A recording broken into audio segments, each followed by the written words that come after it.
नागरिक उड्डयन मंत्रालय के सचिव समीर कुमार सिन्हा ने कहा कि हब एंड स्पोक मॉडल से अमृतसर सहित देश भर के अंतर्राष्ट्रीय एयरपोर्ट स्पोक बनेंगे। यात्रियों की इमिग्रेशन, कस्टम और सामान जांच स्थानीय एयरपोर्ट पर होगी, जिससे निर्बाध वैश्विक कनेक्टिविटी मिलेगी। आज का दिन बहुत ही एक इम्पॉर्टेंट, बहुत ही महत्वपूर्ण और बहुत ही ऐतिहासिक दिन है।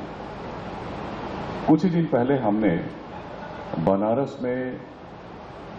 हब एंड स्पोक का पिछले महीने 25 तारीख को हमारे आदरणीय नागर विमानन मंत्री के कर कमलों से हम लोगों ने हब एंड स्पोक की शुरुआत की थी। आज अमृतसर उसी की श्रृंखला में एक नई कड़ी है, दूसरी जगह जहां हम हब एंड स्पोक का विस्तार कर रहे हैं और इसलिए हमें इसी कड़ी को हम आगे आने वाले दिनों में भी आगे लेते चले जाएंगे। और हमारे कोलीग्स ने, पुनीत कंसल ने और विपिन ने, chairman airport authority of India ने विस्तार से बताया है हब एंड स्पोक के बेनिफिट्स के बारे में। इसका हमें हब एंड स्पोक को कैसे इम्प्लीमेंट करें और कब इम्प्लीमेंट करें, इसका हमको हमारे मंत्रालय में, मिनिस्ट्री ऑफ सिविल एविएशन में हम काफी दिनों से इसका इंतजार कर रहे थे। इसकी थोड़ी even at the cost of being repetitive, I would like to highlight some benefits that will accrue to the airlines, to airports and to our passengers. आज के दिन जहां करीब एक बहुत बड़ा तबका हमारे स्टूडेंट्स का हो, हमारे लोगों का हो, हमारे मिडिल क्लास का हो, जो बाहर जाता है और बाहर जाते समय चूंकि हमारे यहाँ कनेक्टिविटी जो हमारी बेसिक रिक्वायरमेंट है, अगर वो कनेक्टिविटी हमारे बीच हमारे एयरलाइंस नहीं प्रोवाइड कर पा रहे हैं कुछ कारणों से, तो उसको क्या करना होता है। आज के दिन आप दिल्ली जाएंगे एज डोमेस्टिक पैसेंजर्स। दिल्ली में आप हो सकता है कि आपको टर्मिनल बदलना पड़े, टर्मिनल बदलकर फिर उसके बाद वहां पर अपना फिर से एक बार आप लगेज को अपना रिस्क्रीनिंग करा के, उसके बाद इमिग्रेशन की प्रोसेस होगी, आपका कस्टम्स क्लियरेंस करना होगा और उसके बाद फिर आप उस यात्रा पे जो विदेश जाने की आपकी जो यात्रा है उस पे आप निकलते हैं। ये अपने आप में एक बहुत सारी चीजों का आपको की तैयारियां करनी पड़ेगी। हो सकता है कि आप सुबह यहां से एक फ्लाइट लेके निकलें और आपकी फ्लाइट वहां से शाम को हो या रात में हो, तो जो सीमलेस कनेक्टिविटी की बात हम लोग करते हैं, वो सीमलेस कनेक्टिविटी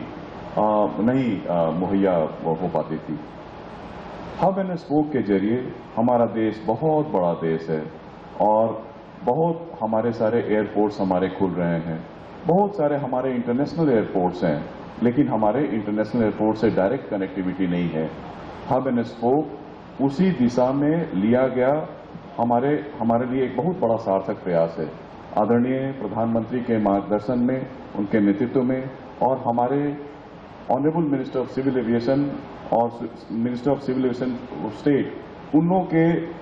के मार्गदर्शन में हम लोगों ने एक इसकी रूपरेखा तैयार की और आज हम लोग उसकी दूसरी कड़ी पे हम लोग यहाँ पे उपस्थित हुए हैं। इसमें छोटी चीजों की बात करना चाहूंगा। जैसे यहां से अगर आप डोमेस्टिक पैसेंजर के रूप में अगर आप जाते हैं दिल्ली, तो आपका एयरलाइन 15 किलो या 20 किलो का ही लगेज आप ले जा सकते हैं। और ये सबके साथ ऐसा होता है कि अगर आप बाहर से आ रहे हैं, आप दिल्ली में आपने लैंड किया इंटरनेशनल फ्लाइट के जरिए, उसके बाद आपको अमृतसर वापस आना है, वहां से आते समय तो आपको 30 किलो या 35 किलो का लगेज होगा, लेकिन यहां से